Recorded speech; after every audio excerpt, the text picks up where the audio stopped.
Buddy, this is World War Guy here today, and I thought I'd make a video of this, but basically, I kind of got bored, got a sore throat, so work won't let me because, you know, COVID shit. I don't have COVID, don't worry, it's just they don't want to take a risk. But so I decided to go ahead and clean my bayonets, and I thought I'd kind of just show you a little bit of the process I'm doing.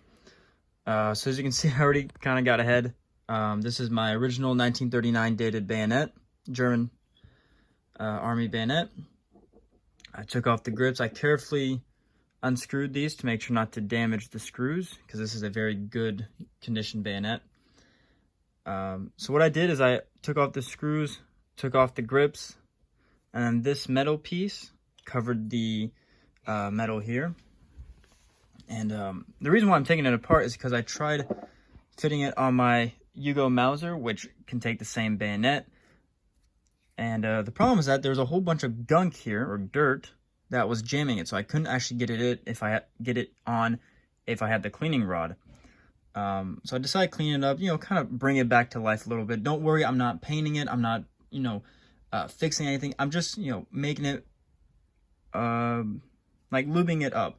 So like the eject button will work a bit better. You can fit a cleaning rod through here because the dirt's gonna be gone. That kind of stuff, nothing else. And so yeah, I might show a little bit of parts. What I'm doing or using is this size screwdriver. So you can see that, maybe. And then to clean and to kind of lubricate is I'm using this. I have friends who own firearms and they use this.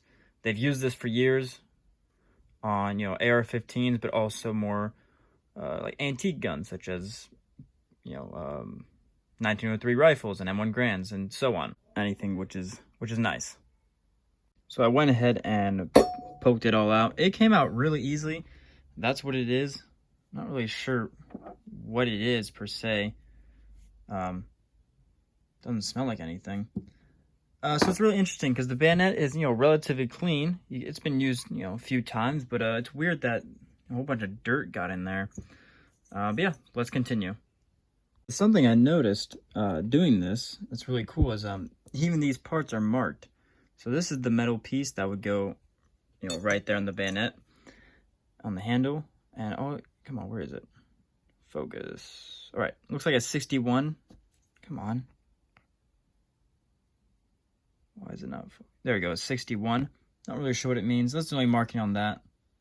But then the Bakelite grips is what was really interesting to me. Hopefully you guys can see it.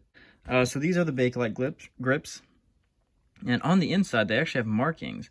And surprisingly, they are not matching markings. I don't mean that the grips are not matching. Like, I don't know if these are original to the bayonet or not. I'm just saying the markings are different. So this is on the left side of the bayonet if you're holding it blade facing away from you, if that makes sense. And there's some markings there. I don't know what the markings mean. If you guys know, let me know. So yeah, it looks like a 61 again there. And there you have, I think it's a manufacturer marking or a proof marking. You have a number 7, that Chris Waffenamt. That's very nice. And another marking here, which I think that's a manufacturer marking. And then on the right grip, there's some different markings. So there's that one there. Then this Waffenamt is different. This one does not hold the eagle. I know items during the Weimar Republic were similar to this, although this is not a bayonet that would have been used during the Weimar Republic. I don't believe so. And there you have a 31, which could be a date. Again, I'm not sure. If someone knows their Weimar Republic bayonets, please let me know.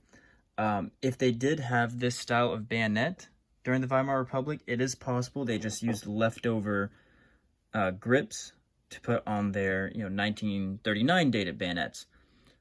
So that's really interesting. You know, that could be a date, 1931. I really don't know. But yeah, so that's really cool. And then you can see again here, hopefully. So this marking and this marking are the same, but different numbers. If I can get that in focus for you guys. That's really cool. But with that being said, let's continue the video. Cleaning wise, I just use a cheap little brush, and I was able to just brush off the dirt. There is a little bit of residue there, but again, I'm not going to worry about it. At least it cleans it up a little bit. All right, so with the grip cover, whatever you want to call it, I put some of the ballistol on it, brushed it a little bit, and wiped it clean. Look at that. It's brand new almost. Yeah, a little bit of marks there, but I'm not going to worry about it. Inside, I can't really see. Inside, I couldn't get a towel through there, so I'm going to leave that alone. That's pretty dirty. But the outside, look at that. That was just, wanted to show you that because that's really great. Go back to the other part of the video where I showed this to you, and you'll see how dirty it is. Very cool. So what I did now is I sprayed a little bit of the ballistol on the brush, and I wiped it a little bit on the Bakelite grips so that they were cleaned up. This one, hopefully the camera picks it up. Look at that pattern. Beautiful.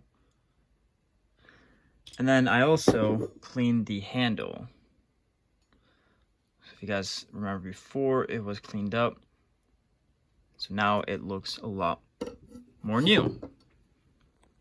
How many Waffenarms are on this single bayonet? So we have 1 on the release button, 2 at the pommel of the handle. Then we have, oops, I actually forgot one more here. We have 1 on top of the handle there. Then on the Bakelite grips,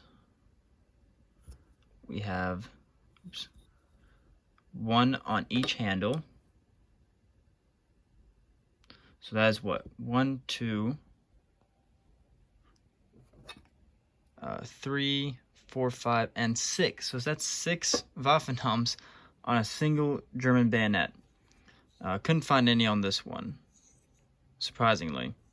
But yeah, so very interesting. So let's go ahead and close her back up. So now we're going to close her back up. Quick thing, I threw away the dirt. I don't know if someone might comment, but I didn't think it was necessary to keep it, even though it was part of the bayonet. We don't know how long. It was dirt. It was all inside of it, so no one would have known unless they took it apart like I did. With that being said, let's put her back together. So we're going to take this metal part, and you just slide it on top there. I might have to do it off camera. But you want this lip, or this cutout, to be towards the front.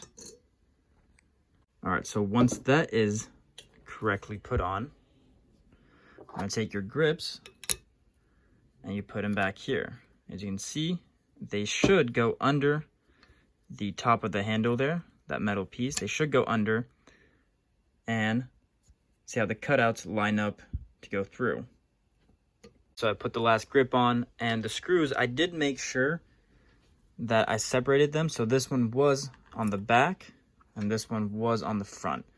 Does it matter? Probably not. Probably not to the average collector, but to me it does matter because I do want to keep it as in its original configuration as much as I can. And at the end of the day, you can't tell. For all I know, I might have mixed it up without even realizing it. But that being said, you just tighten it back,